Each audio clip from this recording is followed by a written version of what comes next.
Pour la famille de Steve, c'est évidemment une nouvelle qui est une déflagration, c'est-à-dire que c'est un soulagement parce que dans quelques jours, j'espère, ils vont pouvoir procéder à une sépulture.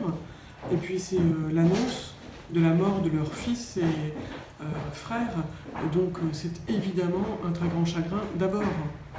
Et qu'est-ce que vous attendez de la suite de l'instruction, justement, de cette information judiciaire pour homicide involontaire? Le procureur de la République de Nantes a annoncé en fin de matinée qu'il demandait l'ouverture d'une information pour homicide involontaire. C'est un élément de procédure essentiel puisque désormais le magistrat instructeur va pouvoir enquêter sur un lien éventuel entre la mort maintenant certaine de Steve Maia-Caniço et l'intervention policière de la fête de la musique la nuit à Nantes. Vous espérez, vous, que ces recherches, l'enquête se concentre sur cette intervention policière? J'espère que l'instruction va pouvoir être menée d'une façon loyale et objective. J'ai toute confiance dans le magistrat instructeur et j'espère évidemment que tous les moyens vont être apportés de manière à ce qu'une vérité judiciaire puisse aboutir et que la famille de Steve Caniço puisse avoir une réponse à la mort de ce jeune homme. Vous, qu'est-ce que vous espérez, enfin, qu'est-ce que la famille espère de cette enquête et comment votre travail va se poursuivre?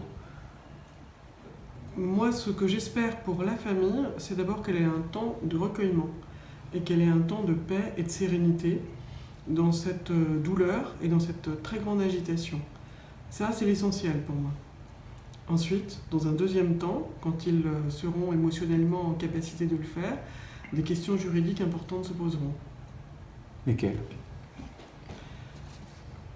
Les questions juridiques qui se poseront à moyen terme, après que l'ensemble des éléments d'enquête aient été recueillis, ce seront évidemment les questions liées à la qualification juridique. Est-ce que l'homicide involontaire est l'infraction adaptée ou est-ce qu'une autre infraction pourrait être reprochée? Il est bien trop tôt pour que je puisse en parler plus. Qu'est-ce que vous attendez de l'autopsie également, des résultats de l'autopsie? L'autopsie de ce jeune homme est en cours. Plusieurs expertises médico-légales vraisemblablement vont être faites ensuite à partir de prélèvements effectués sur ce corps. L'autopsie est confiée à un médecin légiste extrêmement confirmé. J'imagine qu'il en ressortira des éléments pouvant établir les causes de la mort de Steve Caniço.